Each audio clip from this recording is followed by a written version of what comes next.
Kami mendapatkan informasi terbaru, Saudara, bahwa total dari pagi hingga siang ini sudah ada 7 truk polisi yang membawa simpatisan tersangka dari Pondok Pesantren Sidikiyah ke Mapolres Jombang, Jawa Timur. Inilah visual yang saya informasikan tadi, bahwa ada 7 truk polisi.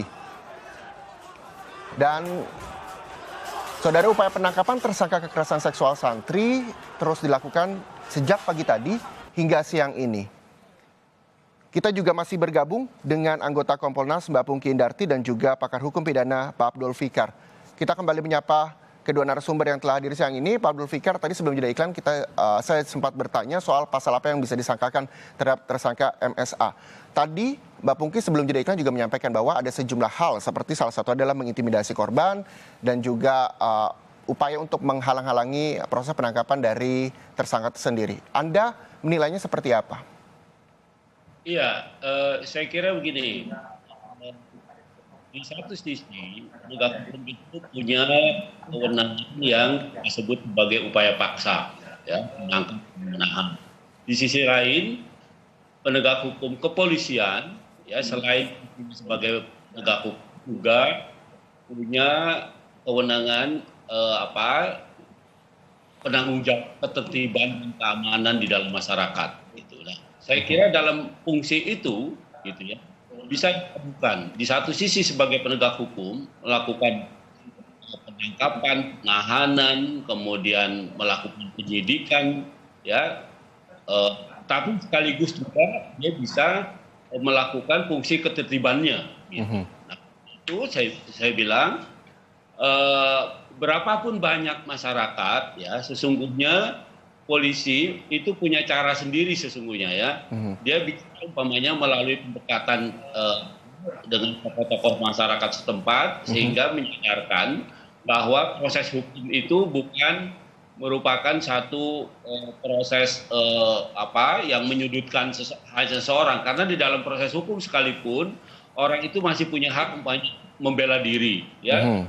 Hak untuk didampingi, ya, punya hak untuk berkomunikasi dengan siapapun termasuk dengan keluarga dan sebagainya, gitu. Nah, karena itu pengertian seperti ini seharusnya juga disampaikan kepada terutama masyarakat atau orang-orang yang kemudian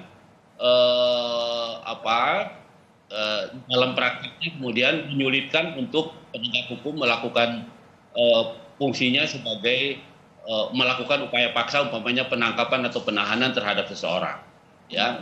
Nah, itu di samping melaksanakan kewenangannya dengan, tapi juga pendekatan ketertiban masyarakat itu juga harus dilakukan. Ya, Pak Abdul Fikar belum menjawab tadi soal pasal yang bisa disangkakan terhadap tersangka, tapi kita ke Mbak Pungki Indarti terlebih dahulu. Mbak Pungki, persuasif juga sudah dilakukan polisi. Menurut Mbak Pungki juga ini sudah cukup persuasif begitu yang dilakukan sejak 2019. Betul. Namun hingga siang ini tersangka juga belum menyerahkan diri. Betul. Selanjutnya apa yang bisa dilakukan? Ya, tindakan tegas polisi ini yang memang kami tunggu-tunggu, karena sebelumnya polisi menerapkan cara-cara persuasif, membangun komunikasi dengan semua pihak. Jadi kalau misalnya ini seolah-olah ya tiba-tiba itu nggak benar sih. Sebetulnya ini sudah dilakukan, jadi ini merupakan kulminasi, ya. Prosesnya memang sudah lama dilakukan polisi, bahkan termasuk Pak Kapolda sendiri pernah sowan ke pondok seperti itu, Pak Kapolda pada masa Pak Luki. Nah, kemudian waktu itu dijanjikan juga tersangka ini akan diserahkan ke Polda Jatim. Tapi kenyataannya juga nggak pernah terjadi gitu sampai sekarang.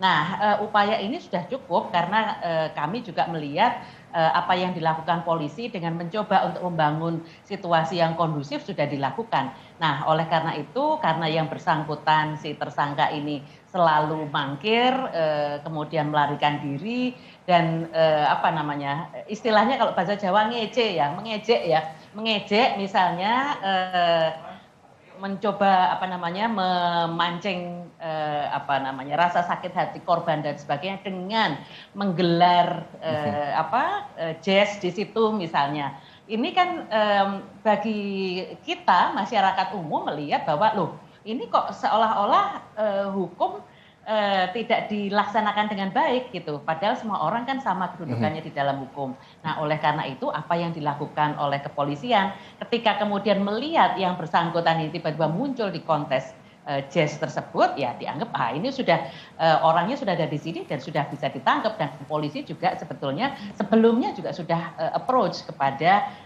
ayahanda Pak Kiai tersebut gitu ya, untuk bisa menyerahkan anaknya baik-baik. Mbak Pungki tadi menyampaikan bahwa polisi harus melakukan tindakan tegas seperti apa yang Mbak Pungki bisa sarankan?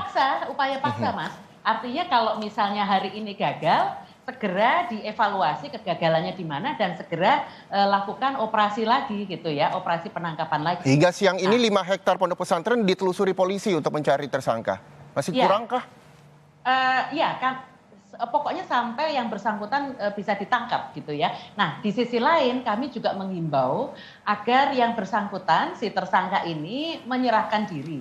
Itu lebih baik, itu lebih gentleman, dan jika Anda merasa menjadi warga negara Indonesia yang baik, taatlah pada hukum dan kemudian menyerahkan diri sehingga perkara bisa segera dibawa ke pengadilan dan Anda bisa membuktikan di pengadilan apakah Anda bersalah atau tidak bersalah. Itu yang kedua. Kemudian yang ketiga, kami berharap orang-orang yang mendukung dan kemudian menghalang-halangi aparat kepolisian untuk bisa mendeliver keadilan ini stop sampai di sini, karena sudah ada 60 orang ya tadi yang saya dengar, 60 orang polisi, simpatisan sebagai obstruction of justice. Jadi jangan sampai ini kemudian berkembang ke yang lain-lain. Apa yang dilakukan oleh tersangka ini sudah mencemari nama baik pondok pesantren sesungguhnya, karena polisi sebetulnya tidak menyasar pondok pesantren, sama sekali tidak menyasar pondok pesantren, tidak punya keinginan untuk menjelek-jelekan, malah justru polisi ingin menegakkan hukum